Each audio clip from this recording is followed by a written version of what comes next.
ద్వారమున ప్రవేశింప పోరాడుడి, అనేకులు ప్రవేశింప చూతురు గాని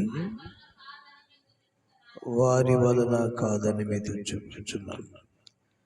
ఇంటి యజమానుడు లేచి తలుపు వేసిన తర్వాత మీరు వెలుపల నిలిచి తలుపు తట్టి, అయ్యా మాకు తలుపు తీయమని ప్రారంభించినప్పుడు ఆయన, మీరెక్కడి వారు, మిమ్మల్ని ఎరుగనని ఉత్తరం మీతో చెప్పును.